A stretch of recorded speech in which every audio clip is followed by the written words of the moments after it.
Inglaterra, en el Parlamento inglés, por 30 diputados, 27. por 37, ya sabe lo que le voy a preguntar, dijeron no a la guerra a Siria. Eso fue una terminación. Volveremos otra vez a salir a la calle en aquellas manifestaciones no a la guerra.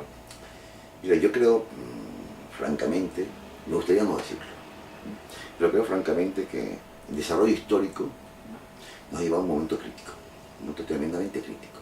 Es decir, el imperialismo convirtió al siglo XXI, al siglo XX, convirtió al siglo XX en un siglo de los más crueles que han habido en la historia. No sé si ha habido algún siglo más cruel que el siglo XX en la historia, el imperialismo. ¿Sí? Envolvió en llamas, en 2 ocasiones, en 2 guerras mundiales, a la humanidad entera. Las matanzas fueron increíbles, inverosímiles, que dejan como cosa de angelito al mundo medieval y a los tormentos medievales. Los niveles de exterminio, de crueldad. Pero no solo fueron las 2 guerras mundiales, fue la de Vietnam, la de Corea, guerras locales por todos lados. Fue un siglo cruel, con una tremenda matazón, producto del imperialismo, producto de... al imperialismo es consustancial el pillaje, el saqueo de las naciones y de los pueblos. Es consustancial, ahí obtiene sus beneficios y ahí no se para. Si el imperialismo se para en esa política de expolio, se cae, es como con las bicicletas. Necesita del militarismo, necesita de la guerra, pero necesita del expolio y del pillaje. Pero ahora nos encontramos en una situación todavía peor, porque ahora se une a la naturaleza del imperialismo, a la naturaleza agresiva del imperialismo, se le une, por cierto, que hicieron todo eso en el siglo XX y no les importó. No les importó lo que hicieron en Vietnam, las matanzas que hicieron en Vietnam.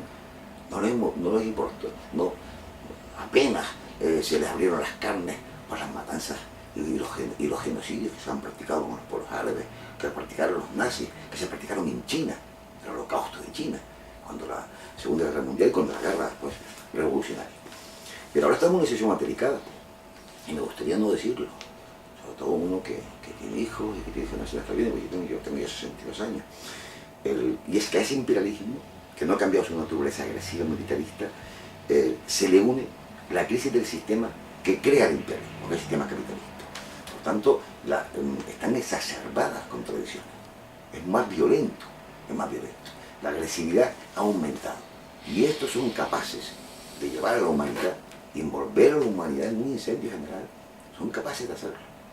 Si depende de eso, sus beneficios, sus rendimientos, su hegemonía, son capaces de ponernos al borde del abismo. Y hoy día ya no seguimos en guerras como la Segunda Guerra Mundial, que fíjate tú, la segunda nada más tuvo más de 50 millones de muertos, de los cuales, por cierto, los soviéticos pusieron 24, el pueblo ruso puso 24 millones de muertos, porque se unía a las luchas interimperialistas, la lucha contra el comunismo en ascenso, ¿no?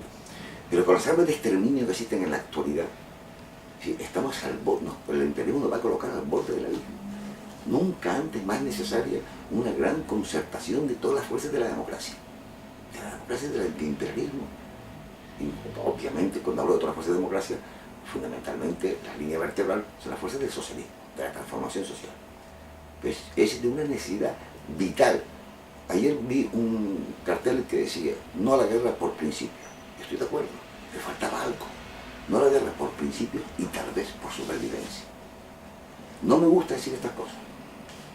Cuando los comunistas las habían advertido en otras épocas, los llamaban exagerados, estaban exagerando, apocalípticos, y se produjeron. Y se produjeron que a veces nos quedamos hasta cortos en lo que estamos avisando. Como nos quedamos cortos, por ejemplo, cuando las reformas laborales. Nadie pensaba que se iba a llegar a donde se ha llegado. Nadie pensaba que en 2 o 3 o 4 años se iba a producir una involución social como la que se ha producido. Cuando nosotros advertíamos que podía ocurrir, y que esa es la tendencia, nos llamaban exagerados, apocalípticos, ya están estos histéricos, miren, nos quedamos cortos. Y ahora están las fuerzas de la izquierda, las fuerzas democráticas, la gente más sensata, está advirtiendo que se está jugando con fuego. con un fuego mucho más devastador que el que había, que la potencia destructiva que había cuando la Segunda Guerra Mundial, que costó 50 y pico millones de muertos. 50 y pico millones de muertos. Con un fuego más devastador, un juego que puede poner en peligro, no ya 50, 60, 70, 100 millones de personas, sino a la humanidad entera. A la humanidad entera. Ya para terminar y... No estamos para juegos. Por eso yo muchas veces cuando hablo de política y tal, se lo digo a la gente, mira, las cosas están para juegos. Esto no es un juguetito. Son cosas muy serias. Sí, se está hablando de la política nacional, la catástrofe social por un lado, y la realidad del momento histórico internacional que vivimos, que no lo hemos elegido nosotros, que es el curso de la historia. El curso de la historia nos llevaba a esa situación, a un imperialismo con una capacidad destructiva inmensa, inmensa, que además tiene en estos momentos el componente que exacerba su agresividad de la crisis del sistema capitalista. Llega hasta ver, aunque es una opinión... Me alegro mucho de lo que ocurrió en Inglaterra. Llega a decir aquí los empresarios canarios que gracias a esta guerra, pues, o a esta posible guerra, pues los beneficios los van a tener en el turismo. Hay que ser canallas para decir eso. Hay que ser canallas para decir eso. Vamos a tener beneficios sobre un camino de cadáver. Y eso es para presumir. Y eso es para desearlo. Ya sean egipcios, ya sean sirios, ya sean palestinos, ya sean los que sean. ¿Cómo se puede decir esas cosas? ¿Cómo se puede pensarlas? Ya pensarlo es canallesco. Pero esa es la moral de la burguesía. Esa es la moral de la burguesía. Que es capaz de obtener beneficios y presumir de ellos, aunque sea sobre un camino de cadáveres. De pueblos exterminados, de pueblos que están sufriendo consecuencias apocalípticas. ¿Qué pasa en Irak? ¿Qué está pasando en Egipto? ¿Qué va a pasar en Siria? ¿Qué puede pasar en Siria? ¿Qué está pasando en Libia? En muchísimos otros pueblos. Y estos presumen de eso. Y se alegran y se frotan las manos. Porque van a obtener fortuna, dividendos, beneficios a costa de un mar de sangre, de luto, de penalidades, de huérfanos, de mutilados. Y eso no les importa. Nosotros Ha venido estupendamente, y hasta lo dicen. Esa es la moral de la burguesía. La moral de la burguesía es el beneficio. Y